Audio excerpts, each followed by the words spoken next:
Le patron de ma jeune et jolie femme a dit, passons la soirée ensemble. J'ai répondu, en fait, j'aime ma femme.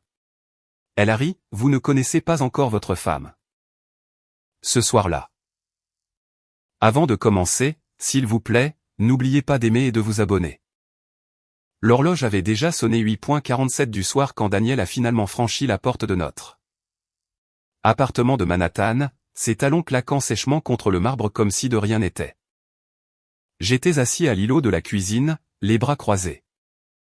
Les yeux fixés sur la porte comme si j'avais attendu qu'une tempête éclate. Et elle venait juste d'entrer, portant un blazer sur mesure et du parfum Chanel. « Tu es en retard », ai-je dit, la voix basse. Ne hausse pas encore le ton. Pas encore. Daniel m'a à peine regardé. Elle a jeté ses clés dans le bol en céramique près de l'entrée et a enlevé son manteau d'un mouvement fluide. Il y a eu une réunion de dernière minute, a-t-elle dit, d'un ton sec. En fait, elle a fait une pause, m'a regardé et a ajouté avec un sourire qui n'atteignait pas ses yeux. J'ai été promu. Je ne lui ai pas rendu son sourire. C'est vrai? Ouais. Elle s'est dirigée vers le réfrigérateur.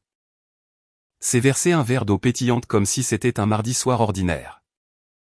Directrice exécutive de la croissance de la clientèle. Tu te souviens du contrat de Vegas que j'ai conclu? Il a porté ses fruits. Je me suis levé.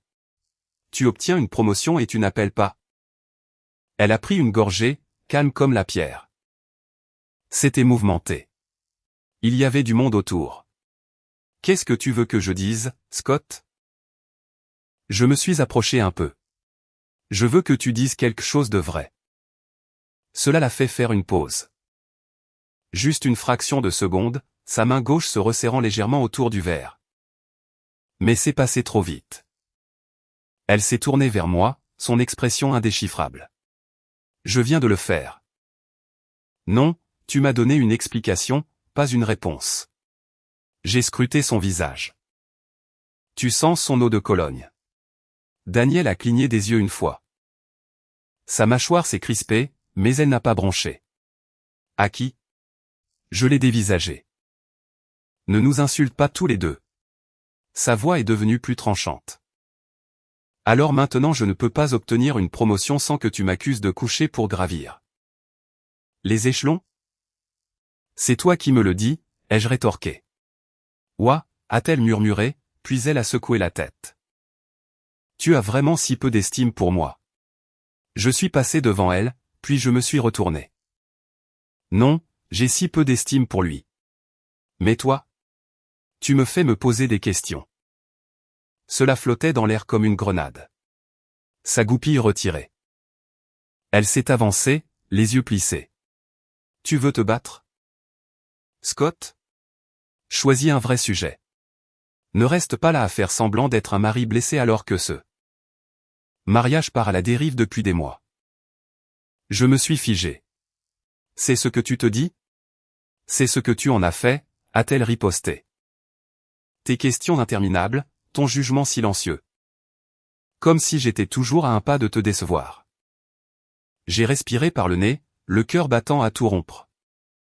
Tout ce que je demandais, c'était de l'honnêteté et peut-être un coup de fil. Et peut-être que je voulais une nuit, a-t-elle murmuré, où je n'étais tout simplement pas marié. Où je n'avais pas de compte à rendre. Cela m'a frappé plus fort que tout ce qu'elle aurait pu dire d'autre. Elle s'est retournée et a marché vers la chambre. Me laissant dans la cuisine avec rien d'autre que ces mots résonnant dans ma tête. Je suis resté là pendant un long moment, à regarder le sol. Cet appartement, haut dans les nuages, tout de verre et d'acier, avait toujours ressemblé à un trophée, un signe que nous avions réussi. Mais ce soir, il ressemblait à un piège. Avant, j'aimais cette vie. Les matins qui commençaient avec un expresso hors de prix et des podcasts. Les fins de soirée à peaufiner des maquettes d'architecture à ma table à dessin. Et les week-ends au River Trail. Daniel me rejoignait dans des bars à vin après le travail, toujours en talons. Riant de sa dernière présentation. Nous formions une équipe. Maintenant, j'avais l'impression qu'elle jouait pour une autre équipe. Et moi, je ne connaissais même plus les règles. Le soir même, Daniel est rentré tôt, incroyablement tôt. Il était à peine 6:10 du soir quand j'ai entendu la porte s'ouvrir. Pas de cliquetis de talons, pas de soupir agacé. Juste le bruit sourd de son sac posé sur le sol et le léger bourdonnement d'une mélodie sur ses lèvres. Cela seul m'a fait lever les yeux du canapé. Elle est entrée avec une douceur presque inhabituelle. Les cheveux attachés en arrière, pas de blazer, pas de faux semblant. Juste elle dans un pull gris confortable et un jean. Portant un sac de course noir brillant dans une main et un sac en papier marron dans l'autre. Et, a-t-elle dit en enlevant ses chaussures. J'ai pensé te faire une surprise. J'ai haussé un sourcil. Vraiment? Daniel a traversé la pièce et m'a tendu le sac de course comme si c'était mon anniversaire. J'en ai sorti un flacon d'eau de Cologne noir mat et élégant. Tom Ford. Cher. Trop cher pour un cadeau sans raison. Tu en manquais, a-t-elle proposé, repoussant une mèche de cheveux derrière son oreille. Je me suis souvenu de l'odeur que tu aimais. Je l'ai regardée, pas la bouteille. Et c'est pourquoi. Elle a souri faiblement. Pour nous. Elle a disparu dans la cuisine avant que je puisse répondre. Je l'ai suivie, la regardant déballer du filet mignon, des asperges fraîches, de l'ail. De la purée de pommes de terre. Toutes des choses qu'elle n'achète jamais à moins que nous ne recevions ou que ce soit une sorte de rameau d'olivier. Je me suis appuyé contre le comptoir. Il s'est passé quelque chose au travail? Non, a-t-elle dit joyeusement, en sortant une poêle. Je viens de réaliser que j'ai été absente ces derniers temps. Peut-être que je me suis trop investi dans le bureau et pas assez ici. Je l'ai étudié attentivement. Chaque mouvement était gracieux, mesuré, comme si elle l'avait répété. Est-ce à propos de la nuit dernière, ai-je demandé. Daniel a jeté un coup d'œil, gardant un ton léger. C'est à propos de plus que la nuit dernière. Elle a fait sauter les asperges avec de l'huile et de l'ail. Fredonnant doucement comme si c'était juste une autre soirée confortable à la maison. Mais je ne pouvais pas m'arrêter de la regarder. Pas comme un mari admirant sa femme, mais comme un homme essayant de décoder un message. Quand le dîner a été prêt, elle a allumé des bougies. Des bougies? Nous n'en avions pas utilisé depuis notre anniversaire de mariage il y a 2 ans. Elle a versé du vin, a levé son verre et a dit doucement, à nous, si nous croyons encore en nous. J'ai trinqué avec son verre mais je n'ai pas bu. Pourquoi ce soudain changement d'attitude? Daniel a soupiré, regardant son assiette. J'ai réfléchi. Peut-être que le travail nous fait du mal. Peut-être que je nous fais du mal. J'ai laissé le silence s'installer un instant avant de répondre. Tu as dit que tu voulais une nuit où tu n'étais pas marié. Elle n'a pas bronché, mais sa fourchette s'est arrêtée en l'air. Je sais ce que j'ai dit, et je le pensais, mais cela ne veut pas dire que je ne veux pas de ça. Ses yeux ont croisé les miens, constants, peut-être même sincères. Je veux toujours que ce soit pour toujours. Je l'ai regardé à travers la lueur des bougies. Tout dans la scène criait à la romance, à la rédemption même. Mais je ne pouvais pas oublier la lueur que j'avais vue dans ses yeux la nuit précédente. La façon dont sa voix s'était crispée quand j'avais mentionné un autre homme. Maintenant, elle était parfaite. Trop parfaite. Je veux te croire, ai-je dit doucement. Daniel a tendu la main à travers la table et a effleuré la mienne de ses doigts. Alors fais-le. Je n'ai pas bougé. Je n'ai pas parlé. J'ai juste laissé son contact s'attarder pendant que quelque chose en moi refusait de s'apaiser. Peut-être que j'aurais dû me pencher, dire que je lui pardonnais. Laisser le moment guérir quelque chose. Mais au lieu de cela, je suis resté immobile. Et quelque part derrière mon silence, je savais que c'était une performance. Et je n'applaudissais pas. C'était l'un de ces salons élégants et hors de prix du centre-ville où la musique est juste un peu trop forte et où tout le monde fait semblant de ne pas se soucier de qui regarde. L'entreprise avait loué le niveau supérieur pour la soirée de rencontre du vendredi. Murs de verre, éclairage d'ambiance. Cocktail signature avec des noms stupides comme Revenu Royal, et bien sûr. Daniel rayonnait dans son élément. Elle portait une robe émeraude foncée que je n'avais jamais vue auparavant. Le genre qui faisait tourner les têtes quand elle passait. Elle tenait son vin comme un accessoire, affichant des sourires travaillés à ses collègues et lâchant des mots à la mode comme des confettis. Il était clair qu'elle était à sa place ici. Moi? J'étais l'accessoire ce soir. Le mari solidaire hochant la tête en arrière-plan pendant qu'elle tenait la cour. Je me tenais près du bar, faisant tourner mon verre et observant la salle. C'est à ce moment-là que je l'ai remarqué, une femme de l'autre côté du salon. À la fin de ses 20 ans peut-être, avec des pommettes saillantes et un regard plus perçant.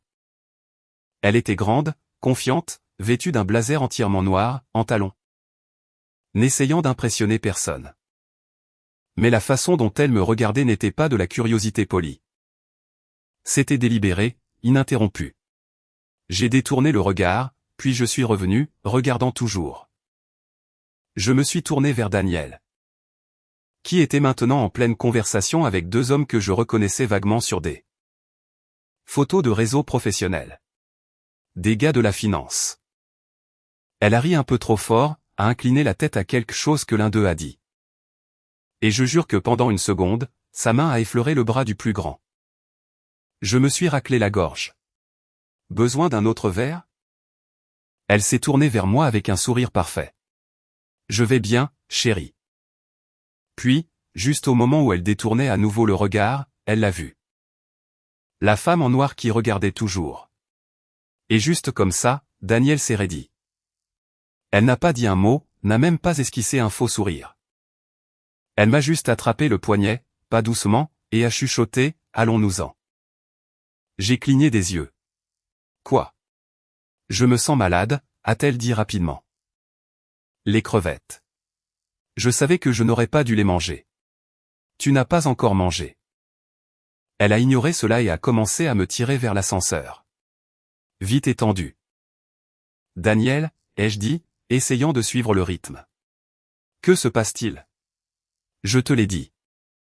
Elle a rétorqué, appuyant sur le bouton de l'ascenseur avec une force inutile.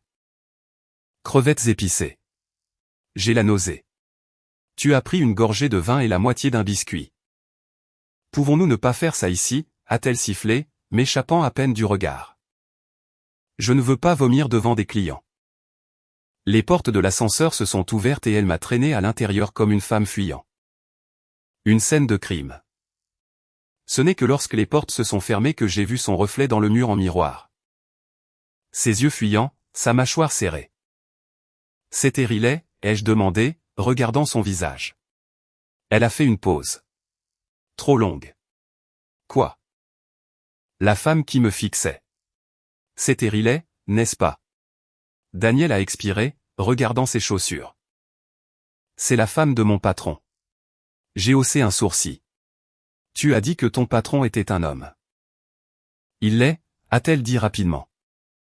C'est sa femme. Ils sont compliqués. Je ne connais pas leur situation. J'ai croisé les bras.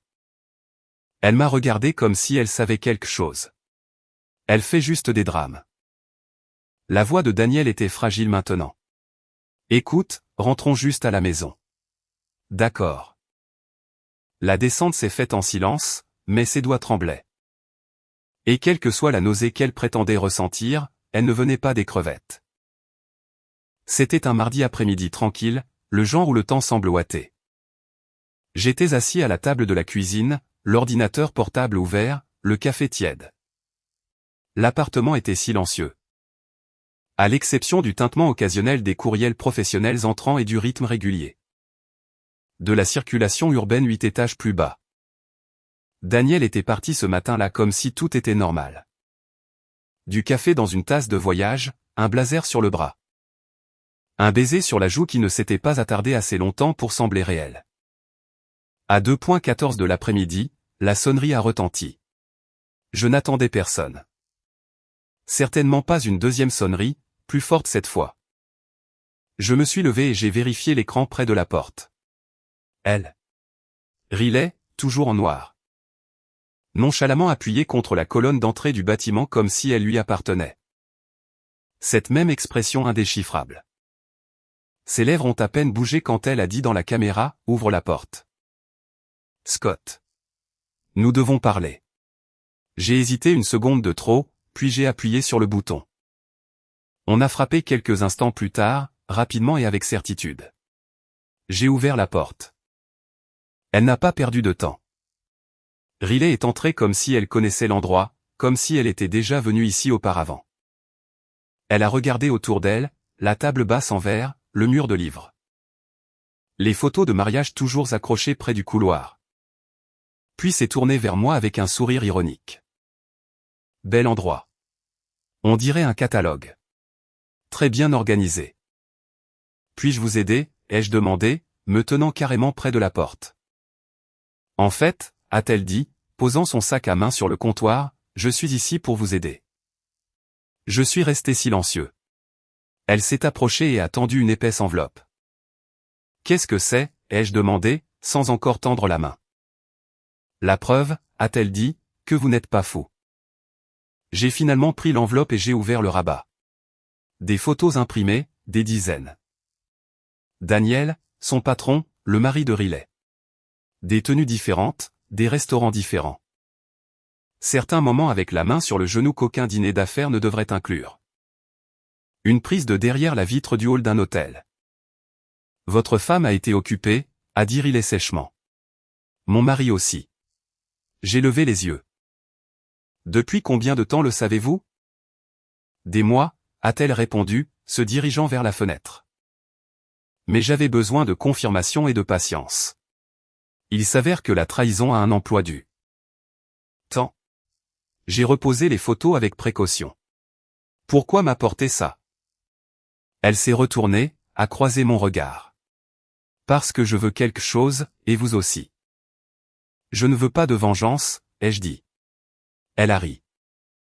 C'est ce que disent les gens juste avant de tout brûler. Je n'ai pas répondu. Riley est revenu et s'est appuyé contre le comptoir. Il y a une fête ce vendredi. Privé. Non officielle. Mon mari l'organise toujours. Liste d'invités sélective. Aucune épouse n'est autorisée. Daniel y va. J'ai plissé les yeux. Et vous voulez que je fasse quoi? Que vous vous y présentiez avec moi. Exactement. Je ne suis pas du genre à faire une scène. Elle a eu un sourire narquois. Vous n'êtes pas obligé. Entrez juste avec moi. Laissez le reste s'écrire tout seul. J'ai secoué la tête lentement. Pourquoi moi? Parce qu'elle vous ment toujours. Elle essaie toujours de contrôler le récit. Et vous méritez de le voir s'effondrer de l'intérieur. J'ai baissé les yeux vers les photos à nouveau. L'inclinaison du sourire de Daniel. La proximité, l'intimité qu'elle me réservait, maintenant dépensée comme de la petite monnaie. Pourquoi ne pas les confronter vous-même, ai-je demandé. Je l'ai fait, a-t-elle dit. Il m'a fait douter de ma santé mentale. Il a dit que j'étais paranoïaque. C'est là que j'ai engagé le photographe. Le silence s'est installé un instant. Le genre de silence qui est lourd. Attendez. La voix de Riley a baissé. Calme et directe. Écoutez, vous pouvez rester ici et prétendre que cela ne s'est pas produit. Ou nous pouvons enlever le masque ensemble. Je n'ai pas répondu tout de suite. J'ai juste regardé par la fenêtre. La ville avait l'air d'être la même. Des tours froides, des taxis jaunes, des gens se précipitant d'un mensonge à l'autre. Mais en moi, quelque chose a changé.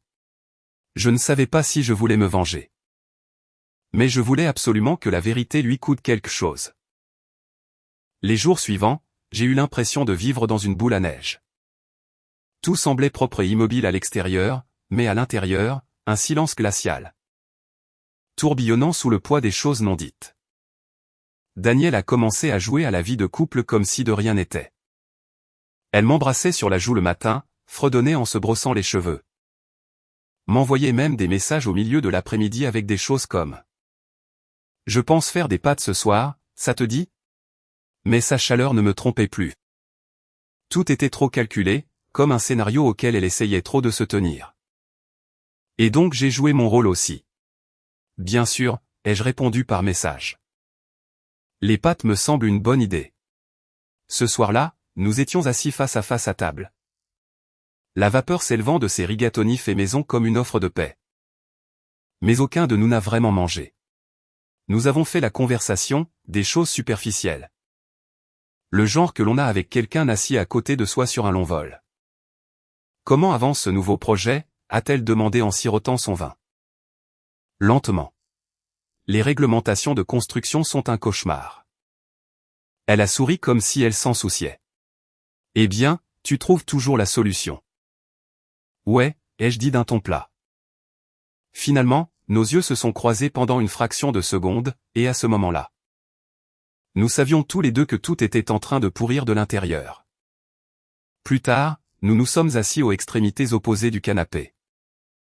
Elle a fait défiler son téléphone avec un sourire à moitié faux. Me montrant un mème sur des chats travaillant dans des bureaux. J'ai gloussé. Mignon. Puis, je suis retourné à mon ordinateur portable. Cette danse a duré 3 jours. Des sourires passifs, des dîners chorégraphiés, des je t'aime parfaitement chronométrés. Mais sous tout cela, la guerre froide. Le genre de guerre où les deux camps sont lourdement armés et attendent. Le jeudi, elle s'est appuyée contre le cadre de la porte de la salle de bain pendant que je me rasais. Me regardant dans le miroir. Tu as été silencieux dernièrement. J'ai croisé son regard à travers la vitre. Toi aussi. Elle a penché la tête. Tu vas bien? J'ai hoché la tête. Ouais, juste fatigué. Elle a fait un pas envers moi, enroulant ses bras autour de ma taille par l'arrière. Nous allons bien, n'est-ce pas? Je n'ai pas répondu tout de suite. J'ai laissé ces mots rester là, vides, tremblants dans l'air. Puis j'ai dit, bien sûr, nous allons bien. Elle a embrassé mon épaule, mais je ne l'ai pas ressenti, et elle le savait. Ce soir-là, j'ai reçu un message de mon ami Greg. Le voyage dans le Vermont est toujours prévu. Nous avons la cabane. Tu en es? Tu en as besoin. Mon vieux. J'ai regardé l'écran pendant un long moment. Daniel est passé, a jeté un coup d'œil à mon téléphone, puis a continué à marcher. Elle n'a pas posé de questions. J'ai tapé, j'apprécie.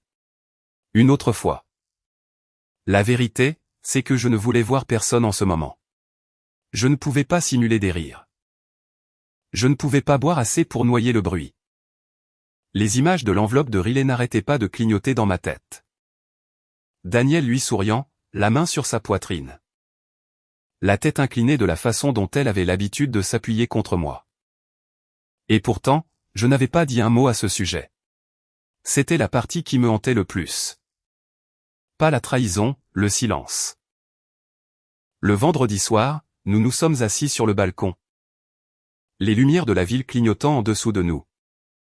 Le son des sirènes lointaines se mêlant au jazz provenant du haut-parleur sur le toit de quelqu'un. Elle a versé 2 verres de vin et m'en a tendu un. Elle l'a fait teinter doucement contre le mien. Au week-end, a-t-elle dit. J'ai pris une gorgée. À quoi que ce soit que cela veuille dire maintenant. Elle s'est retournée. Qu'est-ce que c'est censé vouloir dire? J'ai haussé les épaules. Rien. Daniel a plissé les yeux. Non, ça veut dire quelque chose. Tu te comportes différemment. J'ai soutenu son regard. Tu imagines des choses. Sa voix s'est aiguisée. Ne fais pas ça. Ne me manipule pas. Maintenant, je me suis complètement tourné pour lui faire face. Choix de mots amusants. Elle a cligné des yeux. Pardon? Tu dis que je suis distant. Mais tu disparais sur ton téléphone la moitié de la nuit. Tu as l'odeur d'une eau de Cologne pour homme qui n'est pas la mienne. Et tu penses que cuisiner des pâtes et m'acheter de l'eau de Cologne fait tout disparaître.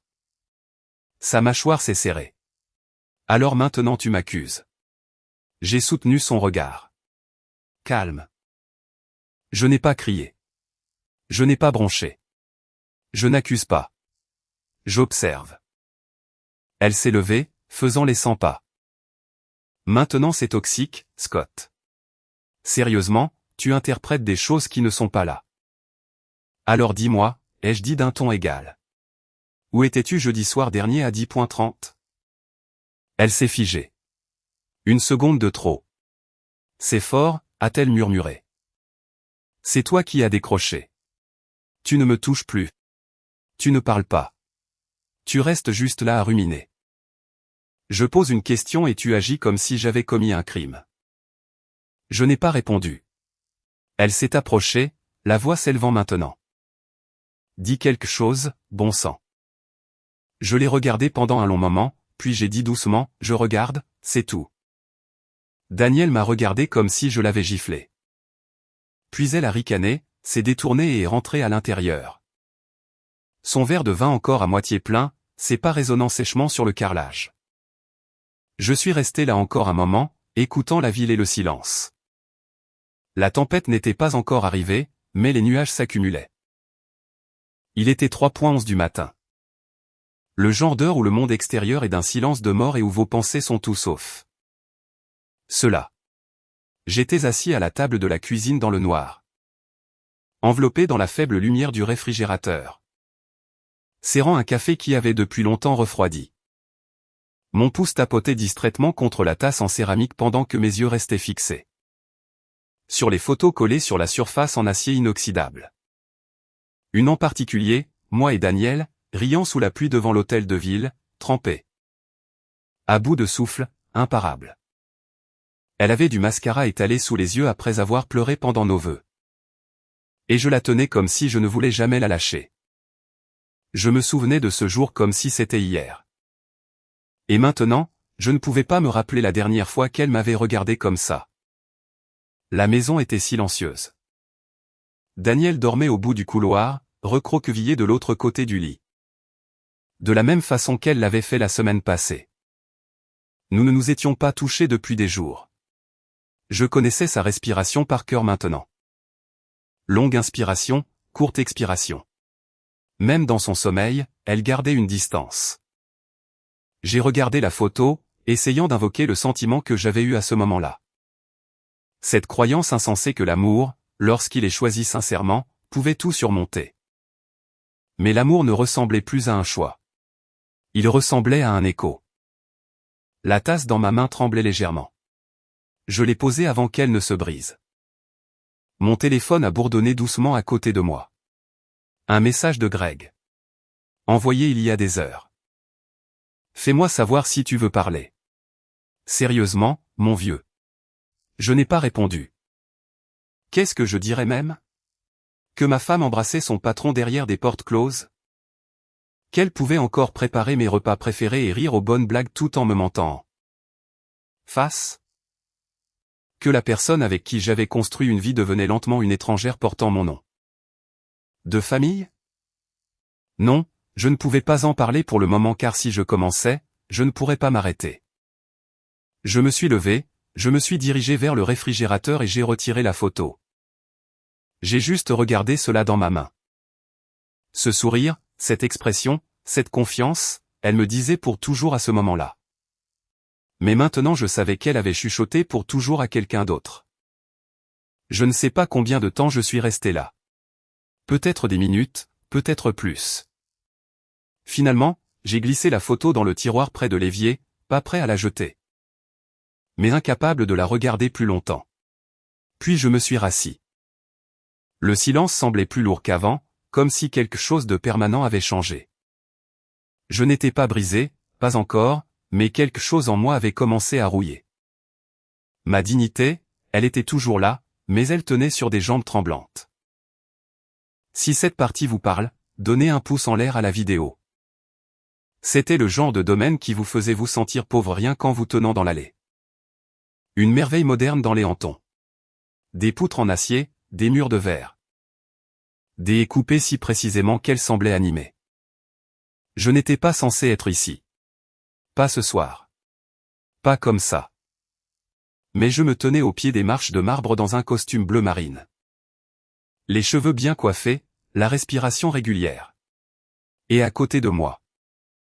Dans une robe rouge sang qui faisait tourner toutes les têtes dans un rayon de 50 pieds.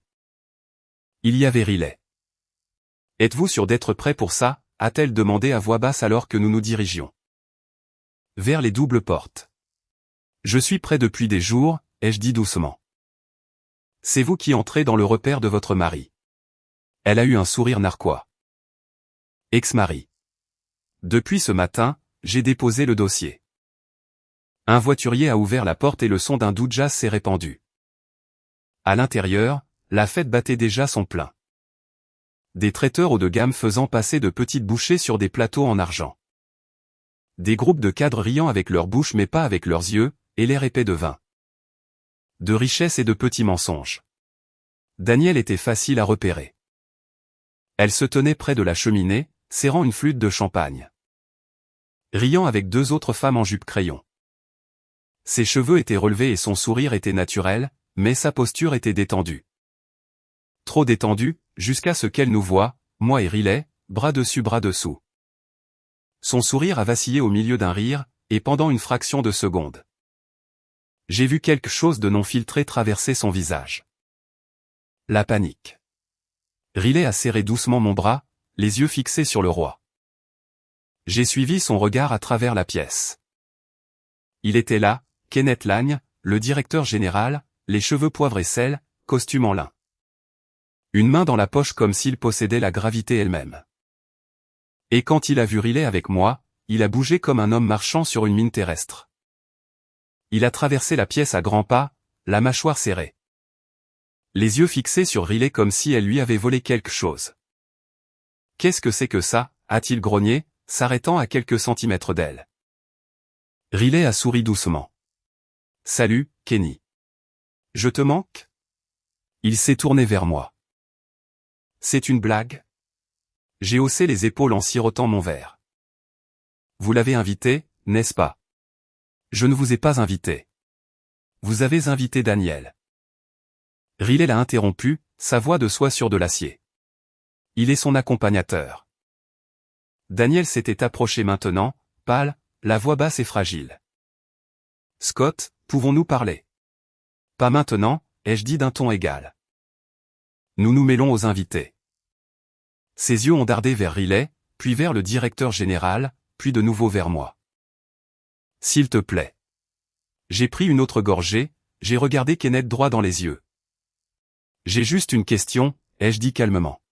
« Toutes vos réunions d'affaires se terminent-elles par des reçus d'hôtel ?» La pièce est devenue silencieuse. Daniel s'est figé. Kenneth a cligné des yeux, déstabilisé. « Faites attention à ce que vous dites, » a-t-il claqué en s'approchant. Je n'ai pas bougé. Vous n'avez pas le droit de me menacer. Vous n'avez pas le droit de vous cacher derrière des titres. Quand vous détruisez la vie des gens. Vous n'êtes personne, a-t-il craché. Vous pensez que vous présentez ici avec elle vous donne du pouvoir? Elle est une blague. Le sourire de Riley est tombé. Attention, Ken. Vous savez ce que je pense, a-t-il aboyé. Je pense que vous n'êtes qu'un employé aigri et un mari pathétique. Et sur ce, il m'a poussé violemment. J'ai trébuché en arrière, j'ai heurté le bord d'une chaise, puis tout est devenu noir. Je me souviens du bruit du verre qui se brise. Des halètements. Le bruit sourd de mon corps frappant le sol. Puis plus rien. Juste le silence. Un silence sombre et paisible. Je me suis réveillé sous ce genre de lumière d'hôpital qui fait paraître tout pire que ce n'est. Pâle, plate, impitoyable. Il y avait un doux bip quelque part près de ma tête. J'avais la bouche sèche. Ma tempe battait par vagues lentes et sourdes. Et à côté de moi, dans un fauteuil en cuir, poussé trop près du lit, était assise Riley. Une jambe croisée sur l'autre. Le téléphone à la main, les yeux scrutant quelque chose que je ne pouvais pas voir. Elle a levé les yeux au moment où elle m'a entendu bouger. « Bon retour, héros » a-t-elle dit, posant le téléphone et se penchant légèrement. J'ai cligné des yeux plusieurs fois. Que s'est-il passé? Son sourire était crispé. Vous avez tenu tête à un monstre d'entreprise devant 50 personnes et avez obtenu un vol gratuit. Pour les urgences en échange de vos efforts. J'ai essayé de m'asseoir, je l'ai regretté immédiatement. Doucement, a-t-elle dit en appuyant doucement une main sur mon épaule. Vous avez heurté le coin en marbre d'une table en tombant. Pas de commotion cérébrale. Mais ils vous ont fait des points de suture. J'ai porté la main à ma tête et j'ai senti le pansement. Génial. Vous auriez dû voir le visage du directeur général quand la sécurité l'a traîné dehors. A-t-elle dit, souriant comme un tout petit qui a fait tomber sa glace. J'ai laissé échapper un faible souffle. Alors, ça a marché. Oh, ça a marché, a dit Riley en se rasseyant. Les membres du conseil d'administration sont en pleine crise. Les relations publiques débridées. Absurdité, le service juridique aiguise ses couteaux et les investisseurs sont prêts à se retirer. Elle a ouvert son téléphone et l'a tourné vers moi, les gros titres défilant sur l'écran. Le directeur général de l'AM Corporation accusé d'inconduite sur le lieu de travail après un incident lors d'une fête privée, liaison. Agression et lanceur d'alerte. Que s'est-il vraiment passé dans la propriété de l'AM dans les Anton? J'ai fixé l'écran. Mon nom n'était pas dans les articles, mais les photos étaient claires. Riley m'aidant à me relever. Le directeur général en pleine poussée.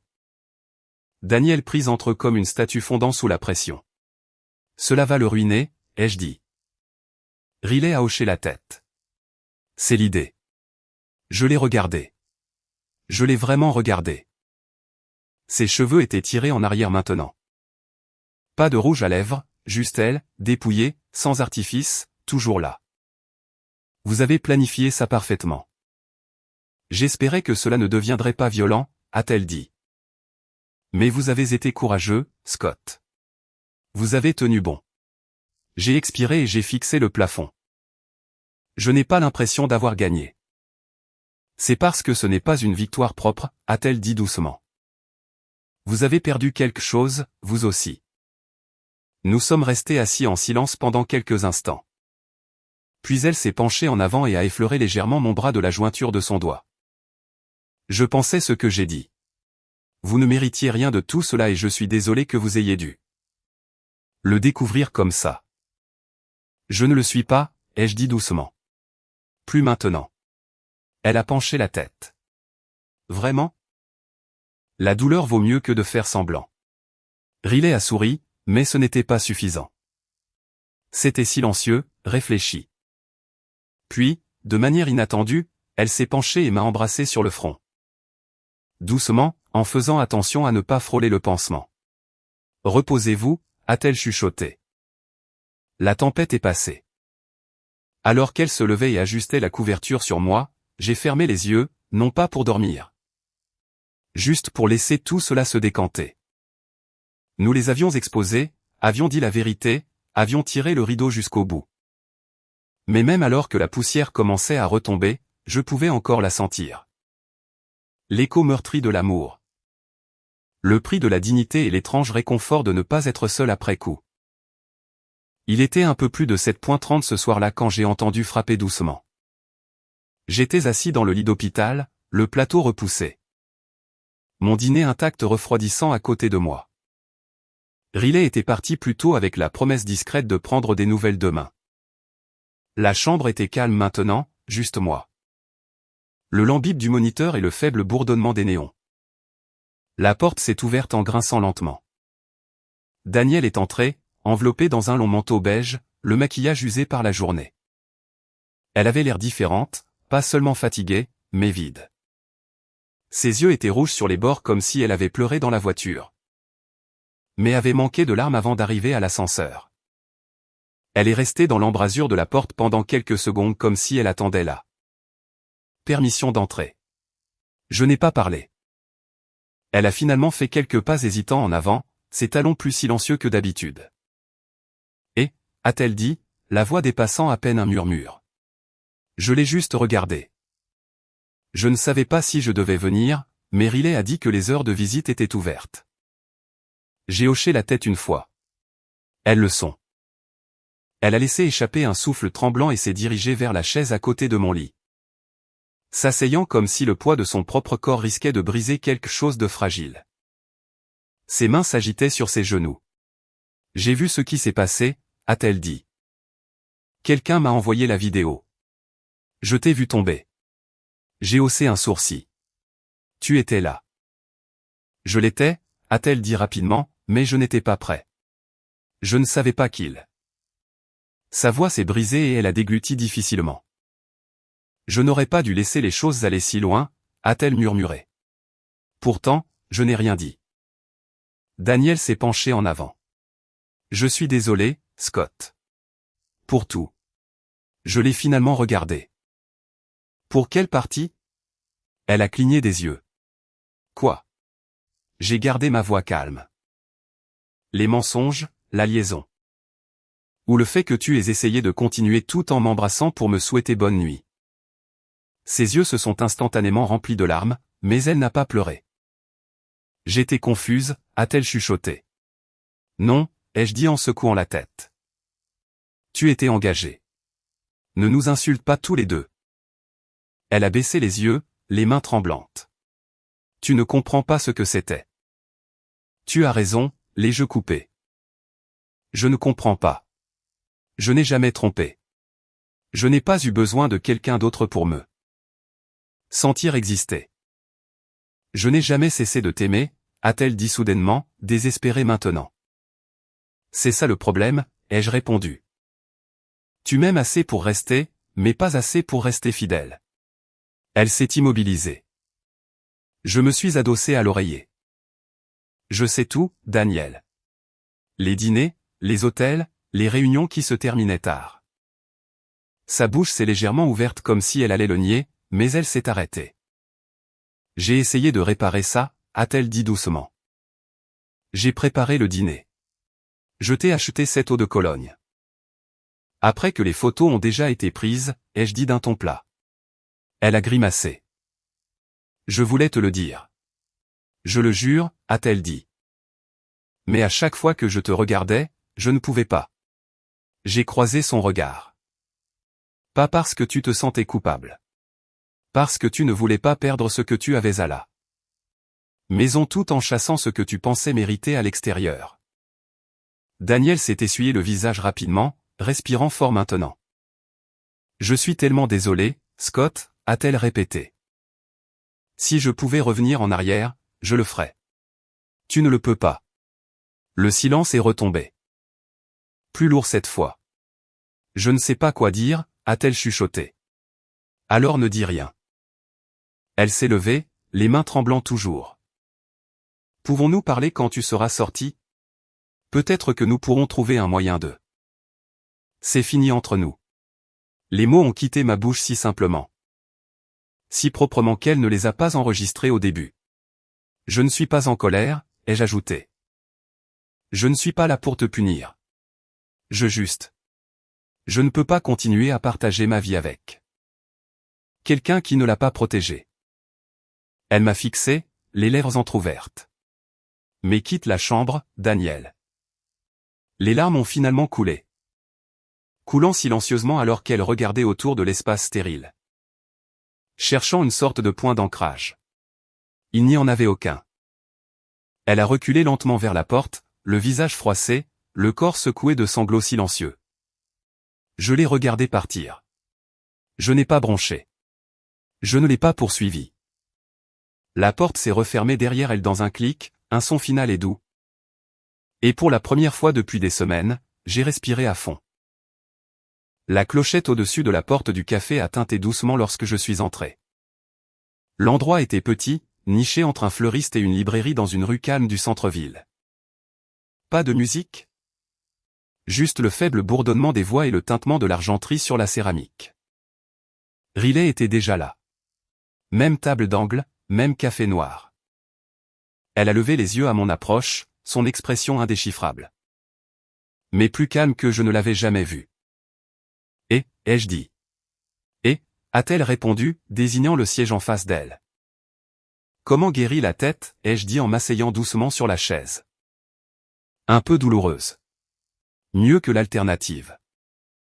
Elle a passé la main sous la table et a sorti une épaisse chemise cartonnée. La faisant glisser vers moi. Qu'est-ce que c'est, ai-je demandé. Une conclusion, a-t-elle dit. Ou du moins une version de cela. Je l'ai ouverte.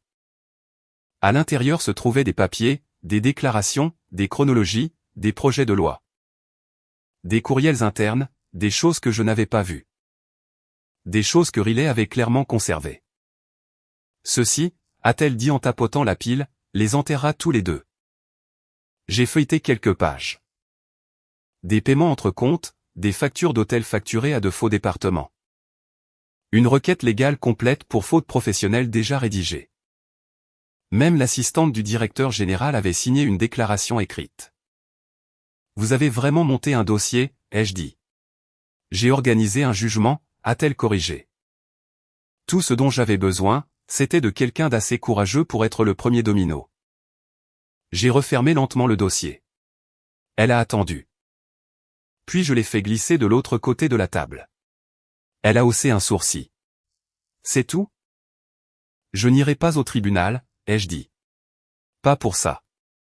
Plus maintenant. Sa bouche s'est pincée. Pourquoi pas?